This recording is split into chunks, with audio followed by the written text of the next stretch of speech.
آج ہم جس درود کے بارے میں بات کرنے جا رہے ہیں وہ انسان کی دنیا اور آخرت دونوں بدل سکتا ہے۔ جی ہاں، یہ درود خضری ہے جس کے بارے میں بہت سے اولیاء کرام نے اپنی کتابوں میں ذکر کیا ہے اور اس درود پاک کو اپنی ڈیلی روٹین کا حصہ بنا کر رکھا ہے۔ درود خضری کے اسرار و رموز ہر انسان نہیں جان سکتا۔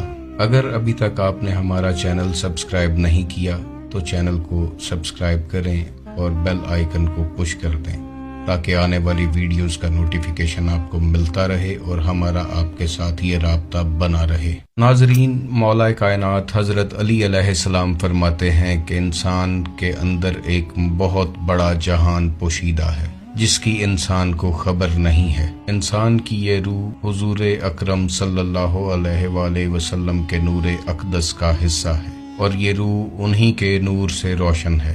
یہ کائنات بھی اپنے اندر بہت بڑے بڑے راز سمیٹے ہوئے ہے اور یہ راز اسی شخص پر کھلتے ہیں جو انہیں کھولنے کا طالب ہوتا ہے۔ اسی طرح درود خضری میں پنہاں راز بھی اسی انسان پر کھلتے ہیں جو انہیں کھولنا چاہتا ہے۔ سب سے پہلے ایک بات جان لیں کہ حضور اکرم صلی اللہ علیہ وآلہ وسلم ہی اس کائنات کا محور و مرکز ہیں اور یہ کائنات انہی کے لیے تخلیق فرمائی گئی ہے۔ حضور ہی علم کا شہر ہیں اور علم کی خیرات انہی کے در سے نصیب ہوتی ہے۔ منبع روحانیت ہیں اور روحانیت کے چشمے بھی انہی کے در سے بہتے ہیں۔ ان لوگوں کے لیے ان رازوں کا کھولنا انتہائی مشکل اور ناممکن ہے جو حضور کو غلطی سے اپنے جیسا بشر مان بیٹھے ہیں۔ کائنات کا علم قرآن پاک میں موجود ہے مگر غور و فکر کرنے کی ضرورت ہے۔ اگر آپ کے اندر معرفت الہی کی طلب ہے تو ہی قرآن